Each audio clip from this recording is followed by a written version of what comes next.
Hey, what's going on everyone? MXM here, and today we'll cover all the resources that you need to know about in Deep Road Galactic. So let's get started. So let's start with the mission resources. First off, we have the alien eggs. They're found in organic material clusters and they got a green egg-like shape with some veins running over them. They're quite easy to identify, and you just have to dig the organic materials. They also show up on your terrain scanners, so make sure to use those as well. Next mission resource are the Aquatics. The big blue crystals that can be identified by looking for smaller blue crystals in the terrain. Once you start mining at the smaller crystals and the density increases, that means you're getting closer to the Aquatic. Unlike the alien eggs, the Aquatics do not show up on your scanners, so you just have to keep your eyes peeled for the tiny blue specks where you need to mine with the Aquatic.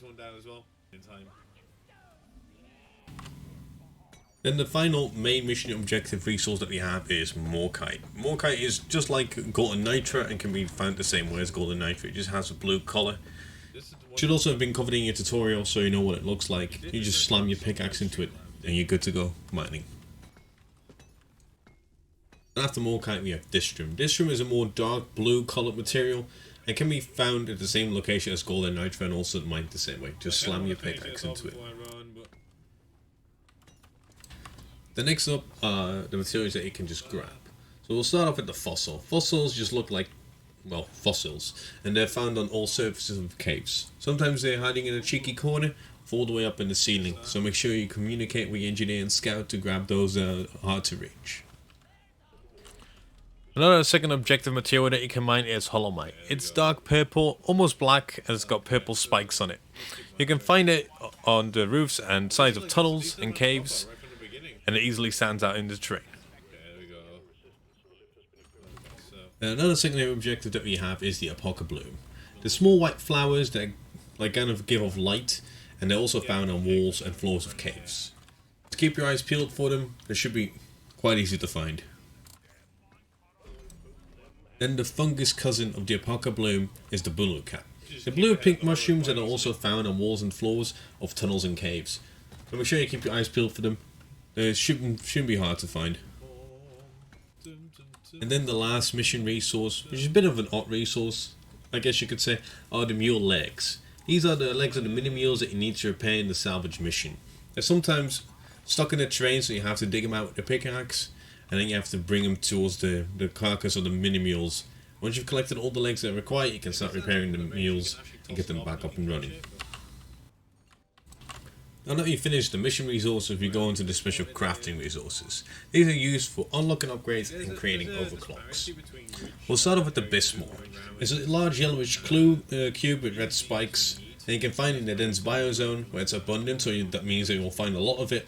And you can also find it in the crystalline caverns and salt pit. However, the last two, you're less likely to find Bismore. So if you really want to farm out Bismore, make sure you go to the dense biozone. The next up is Cropper. Cropper is a pale green with purple spikes, and it's found in the fungus bogs where it's abundant and in the magma core where it is kind of sparse. So once again, if you want to farm Cropper, go to the fungus bogs and not to the magma core. Then after the Cropper we have the Eno pills. Eno pills are big grey looking balls that give off light. You can find them by looking into the rainfall like smaller pearls, just like you locate quarks. The moment they become denser, the closer you are to getting the pearl. They're found in the salt pits and sandblasted corridors, where they're abundant, and they're also found in the radioactive exclusion zone.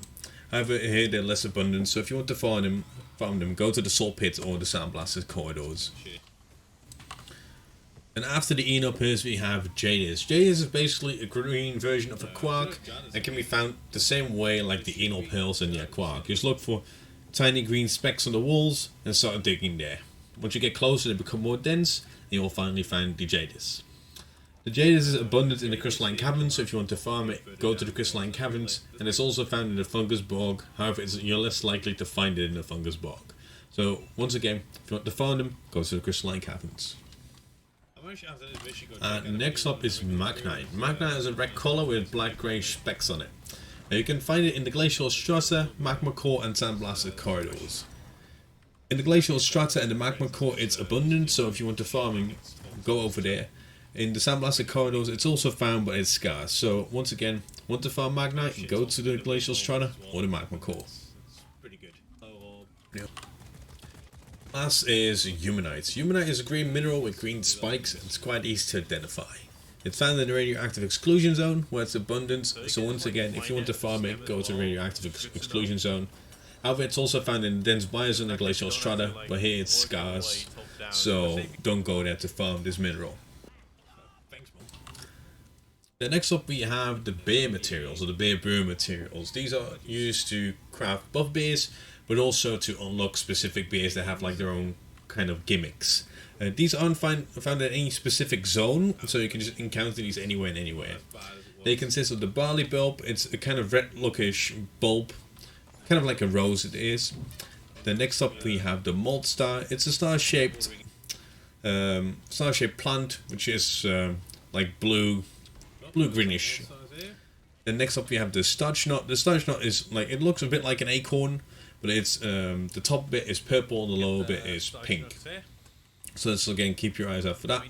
The last mineral or crafting material you have for the beers is the yeast cone. They kind of look like they have a cone shape and they're bluish of color. Once again, all these materials you can find anywhere, and there's no specific zone where you need to go to farm these. We're almost at the end right now. We will be covering the other resources, or the last resources. First off are nitra and gold. Nitra we all know is a red mineral that's stuck on the walls. Same for gold. What's important to note is that you can also find compressed gold. Compressed gold is shown the same way as jadis, enol pills, bitter gems, and quarks are shown. You can find them by looking for the tiny gold specks on the walls, and by digging over there. Once they get denser, you get closer to the compressed gold. It's a nice way to buff up your bank account. Then after the nitra and gold, we have the bitter gems. Bitter gems are a pinkish looking mineral, and you find them the same way as jadis, enol pills, quarks, and compressed gold. They don't give anything special. They're just a nice buff to your bank account, and you'll get a nice payout if you complete the mission, if you collected this mineral. And the last mineral that we have to discuss is the ERR. Colon --23 whatever. A bunch of weird signs. It's a special type of material and can be found looking for bright grey glowing spikes in the terrain. This cube that you will excavate from this will award you with 2000 bonus XP, so it's definitely worth looking out for these to give you a nice XP boost towards the end. That covers all the resources found in Deep Road Galactic. If you enjoyed the video, make sure to leave a like and subscribe for future content. I also stream on Twitch, link and schedule down below. Lastly, have a great day, and I'll catch you guys in the next one.